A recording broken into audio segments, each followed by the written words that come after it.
Why choose a Sleep Number smart bed? Can I make my site softer? Can I make my site firmer? Can we sleep cooler? Sleep Number does that. Cools up to 8 times faster and lets you choose your ideal comfort on either side. Your Sleep Number setting.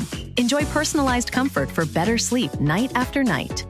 And now, during our President's Day sale, take 50% off our limited edition bed. Shop now for a limited time. Only at a Sleep Number store or sleepnumber.com. Hi, I'm Melissa Banashai, CEO and co-founder of Baked by Melissa. As a mom, I find deciding what to make for dinner the hardest decision of my day. That's why I'm partnering with Blue Apron to bring you delicious and nutritious dinners that are quick and easy like your mom. Just kidding. Your mom's amazing. Get 35% off your first order at Blue Apron with promo code Melissa. Terms and conditions apply. Visit blueapron.com/terms for more. Okay, love you. Bye. Today's episode is brought to you by Amantara. Amantara is an education-first plant and mushroom wellness brand, and they specialise in providing dietary supplements that can aid your well-being. Amanita muscaria is a legal mushroom that is traditionally associated with relaxation and nervous system calm. As somebody who has issues around anxiety and sleep, I am always looking for dietary supplements that may aid in reducing the levels of anxiety that I experience and just make my brain feel a little bit calmer. Amanita is used by adults all over the US as part of a wind down or evening routine. Amantara is a brand that emphasises transparency, responsible use and education. Their website is full of information about Amanita muscaria and its potential benefits. As with any dietary supplement, it is incredibly important to consult your medical provider before trying it. To learn more about Amanita muscaria and Amantara's approach, visit amantara.com. That's amantara.com.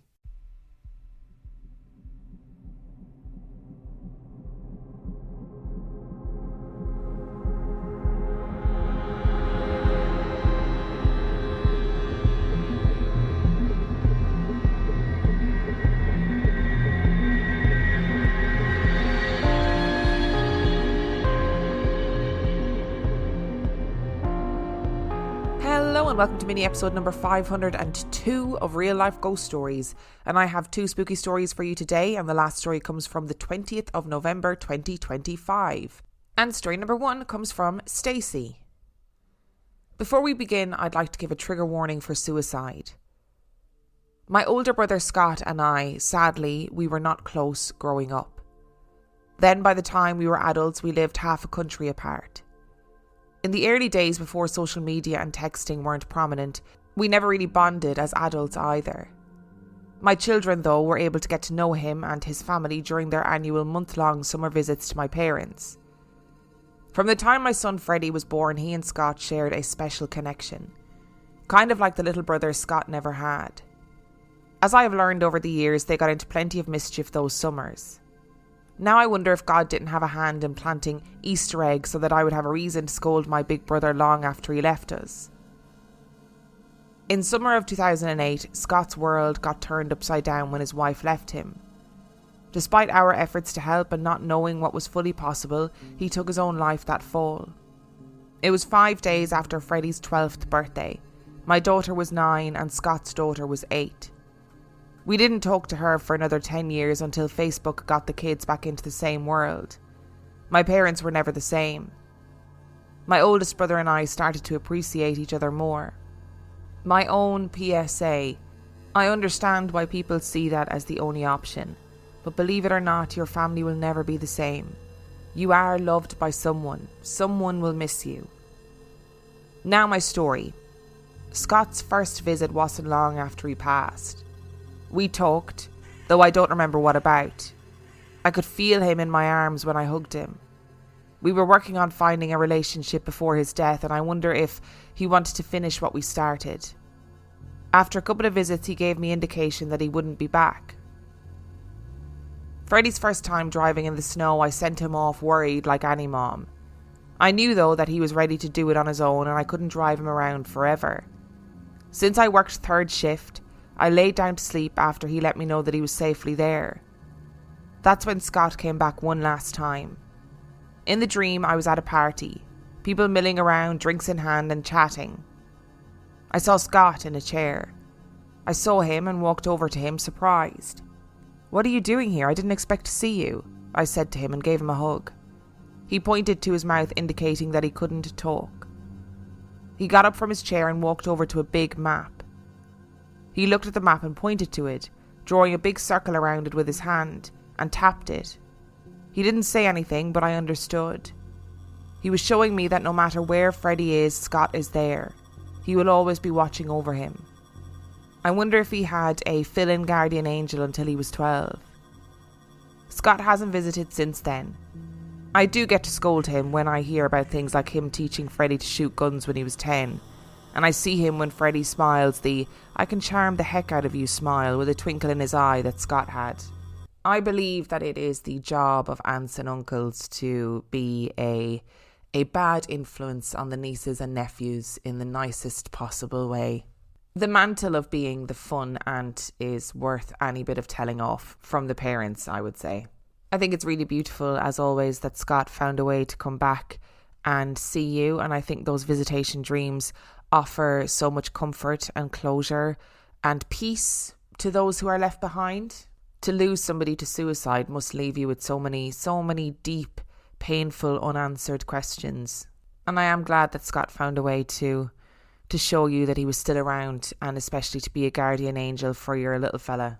I think really we could all do with a guardian angel, so it's good to know that the people that we have loved and lost are going to look out for the people we love on this side. Hi, I'm Melissa Banashai, CEO and co-founder of Baked by Melissa. As a mom, I find deciding what to make for dinner the hardest decision of my day. That's why I'm partnering with Blue Apron to bring you delicious and nutritious dinners that are quick and easy like your mom. Just kidding. Your mom's amazing. Get 35% off your first order at Blue Apron with promo code Melissa. Terms and conditions apply. Visit blueapron.com/terms for more. Okay, love you. Bye. Why choose a Sleep Number smart bed? Can I make my site softer? Can I make my site firmer? Can we sleep cooler? Sleep Number does that. Cools up to 8 times faster and lets you choose your ideal comfort on either side, your Sleep Number setting. Enjoy personalized comfort for better sleep night after night. And now, during our President's Day sale, take 50% off our limited edition bed. Shop now for a limited time. Only at a Sleep Number store or sleepnumber.com. If your team isn't using ClickUp, you're wasting time, and data proves it. 61% of knowledge workers manage work more than doing it, switching apps 1,000 times a day. That's work sprawl and costs millions. ClickUp replaces 20 apps with Convergence, uniting projects, docs, and chats, while AI super agents handle the busy work. Join 4 million teams using ClickUp to finish work 30% faster. Try it free and get 15% off AI upgrades at clickup.com/podcast. That's CLICKUP.com/podcast. You know that wellness goal you set at the start of the year? It's not too late to stick with it and make your future self proud, especially with the all-in-one nutrition shake from Kachava. With 25 grams of protein, 6 grams of fiber, greens, adaptogens, and more. No fillers, no nonsense, just the highest quality ingredients. Stick with your wellness goals. Go to Kachava.com and use code SMOOTHIE for 15% off. That's KACHAVA.com, code SMOOTHIE. And our second story today comes from David. About 10 years ago, in the midst of a rather tumultuous time in my life, I had several ghost experiences that cemented my belief in the paranormal. It was a mixture of what would popularly be considered residual activity and, more significantly to me, intelligent haunting. It's important to note that I was not the only one in the house to experience these things. My dad angrily called me one night asking where I was. I had just gotten into my car, 3 minutes late getting off work. As one might expect, I snappily replied that I had just clocked out and was about to head home. What was he on about? Well, it turns out he and my stepmom and 2 miniature schnauzers had heard me knock on their bedroom door and say that I was home. They were confused because I wasn't supposed to be home yet. So my dad got up out of bed and searched the house and driveway thinking I was playing a prank on them. I was miles away at that moment. A few months later, when my dad was away on a business trip, I got a frantic call from my stepmom asking when I was going to be home, because she kept hearing someone walking down the hallway at regular intervals. Always 5 or 6 heavy boots on hardwood floor steps in front of their bedroom. She experienced that particular phenomenon several times, and it scared her every time. As for my own experience, I would routinely hear people walking through the upper part of the house, stuff moving around, disappearing and reappearing in random places, and a constant feeling of being watched. It got to the point where I had to have a light on in the hallway as I was walking to bed, or I would feel as if something was just feet away, waiting in the dark to spring out at me. I was at the top of the stairs one morning, running just a couple of minutes later than normal, but not late by any means. I glanced down and saw a woman that I thought was my stepmother at the bottom of the steps. She was looking right up at me, and I got the distinct feeling that she was about to shout up and ask me where I was and tell me off for being late. I preempted by loudly saying, "I'm coming, it's all good." She then turned around, walked through the room between a sofa and bar, and walked through the entrance to the kitchen living room area, and turned right towards where the kitchen itself was. I was a few seconds behind, and I looked to the right expecting her to be standing there making breakfast or a cup of coffee or something, but I didn't see her. This was impossible, since there was nowhere else she could have gotten to. I looked all around and finally spotted her sitting in the recliner playing on her iPad. I asked her if she had just been at the bottom of the stairs. She looked at me funny and said, "No, what do you mean? I've been in this chair for about 30 minutes. Every hair on my body stood up and the blood drained from my face. That was easily the most scared I had ever been. Several other things happened at that house, and I must admit I wasn't all that upset to leave when they sold it a year or so later. Flash forward to just a few weeks ago. A good friend and I took a trip to Savannah, Georgia in the hopes of having some spooky experiences and an overall good time. He signed us up for a haunted pub crawl and a ghost tour of the city the next night. Highly recommend both for what it's worth. For a bit of context, the city of Savannah is laid out in a series of squares, with each main square at the centre surrounded by 8 blocks of residential and commercial areas to make up a ward. The one we met the pub crawl guide in was Wright Square, which was one of the first 4 original squares. As we stood there, the guide started telling us the history of Savannah, and I felt something like static in the air and got immediate chills on an otherwise warm night. I mentioned this feeling to my friend, moments before the guide told us that Wright Square is considered one of the most haunted in the city. "No shit," I said quietly. He heard me and laughed, saying that many people had been buried on this spot, and visitors often reported shadow figures in their photographs. On the way to the second stop of the night, I started feeling uneasy again, so I pulled out my flashlight that I always carry with me and tried to use it to light up the path. I had made sure before I left that night that it was fully charged and ready to go. At its highest setting, it has several hours of battery life, so I set it to the mid-range, which is still plenty of light for that situation. Now, however, it flickered on and off, and no matter what I did, I couldn't get the thing to stay on. I eventually clicked it off and just walked by the light of my phone. A few blocks down the road from that, we passed by a cemetery full of yellow fever victims from an epidemic in the 1800s. Nearly 700, our guide said before casually mentioning the exact number, 666. He went on to say that the dips in the sidewalk that we were on were actually from graves that had collapsed in the years since they were paved over. I got a funny quirk in my gut at that fun fact. Later that night, I woke up in the middle of the night with a screaming headache and an urgent need to visit the loo. I didn't want to wake my friend, so I stumbled through the dark room to get to the bathroom, which had a small yellow light above the light switch, so one would be able to find it easily. Very convenient. What was less convenient was that it started flickering on and off while I was using the toilet. Honestly, it was freaking me out, so I loudly said, "Knock it off." Much to my surprise, the light stopped flashing and never once flickered again for the entire stay there. Oddly enough, I pulled my flashlight out and it worked perfectly as well. Didn't have any issues with it after that either. Do with that what you will. Finally, on the last night of the trip, we did a haunted tour of the city, where a trolley took us around to a few different spots, and we actually got to go into some of them. The one where I had the most experiences was the Andrew Lowe house. The whole house has a vibe to it. But upstairs there was a creepy ass room full of antique dolls. I'm talking full of them. The guide said earlier in the night someone had seen the blonde one in the chair move to look at him. I was calling BS, but I zoomed in on the pair of dolls sitting there, and before I could take the picture, the feckin' thing's eyes swiveled and looked directly into my phone screen. I noped out of there pretty quickly. Finally, the curator of the house was telling us about a room across the hallway that Lowe's father-in-law would frequent, sitting in the chair overlooking the ocean and smoking cigars. He eventually died there. Just as he said this, one man on the tour turned ghost white and said, "No way. I just smelled smoke in there, so heavy I thought someone was in there actively smoking. And I turned to look and see who it was, and there was nobody in there." The guide asked if he could still smell it, and the man said no. It was so strong, and then it was gone.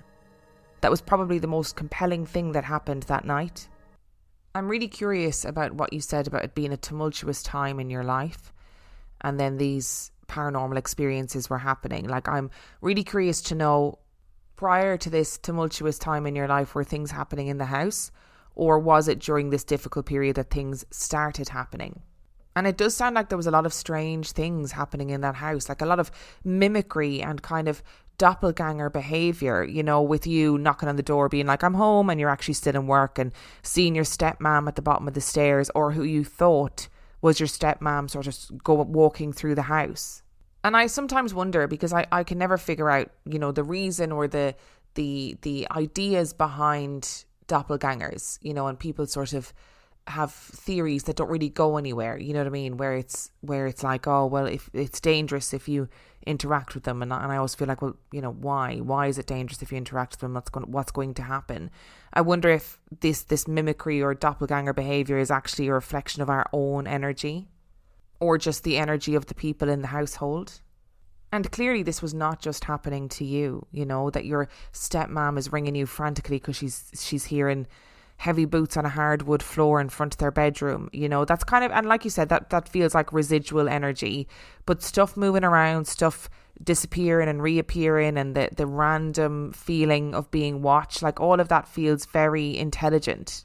And I guess, you know, I was wondering whether or not it was just connected to the house, and like you said, they sold it a year or so later, so you didn't have to experience stuff in that house anymore. So I'm wondering if it was just the house and it wasn't to do with the mental state of the people that were in the house. Either way, it sounds like it was truly terrifying for everybody involved, you know. And I think especially when you think something is a loved one, whether it's them knocking, you know, you hear their voice, you physically see them, and then you suddenly realise it isn't, like, that is terrifying. There's this sort of weird feeling of being duped. And I remember when my house was kind of in the midst of everything that was happening, I was upstairs having just got out of the shower, and I felt and heard my friend coming up the stairs, and I wrapped my towel around me to like turn around and speak to her, and there was nobody there. And I was so utterly convinced that she had walked up the stairs, and I could feel her walking up behind me. And I turned to speak to her and realised that that wasn't what had happened at all. And I just remember feeling a real sense of like, I don't know, be like trickery. Like my brain wasn't kind of understanding the situation correctly, or my brain had made this like grave error thinking it was my friend when it wasn't. And it was a really horrible, disconcerting feeling. And Savannah, Georgia sounds like a really interesting place. I know that I've done podcast episodes about it before, about it being the most haunted city in America.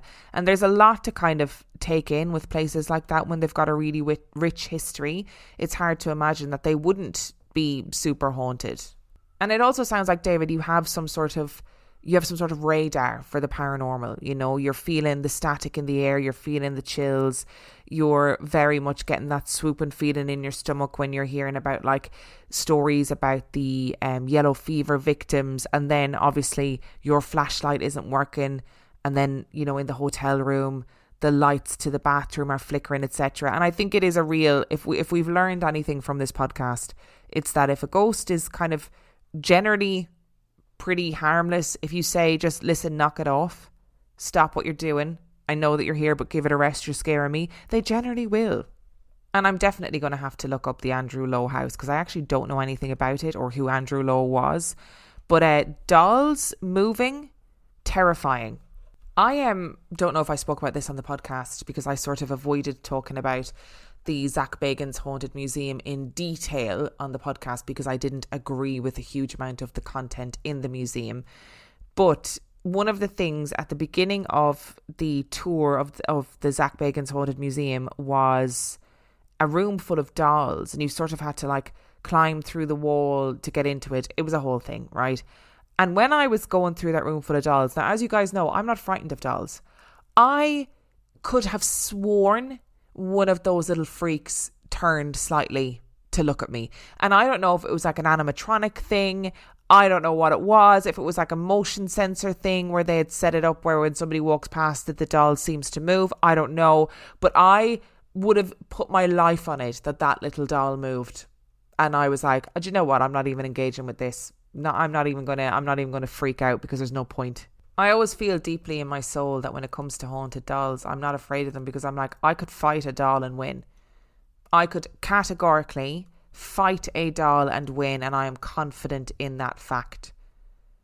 Thank you so much for listening to today's episode. Thank you to Stacie and David for sending in your stories. Remember, the last story came from November the 20th, 2025. And if you would like to send in your story, you can do so by emailing it to reallifeghoststoriespodcast@gmail.com. You can also check out the website reallifeghoststoriespodcast.com. And if you are desperate for some extra content, you can subscribe to the Patreon. That is patreon.com/reallifeghoststories, where for $5 a month or for $2 a month, you can get access to heaps of extra content, as well as every single main and mini episode completely ad-free. And on that note, I shall see you next time.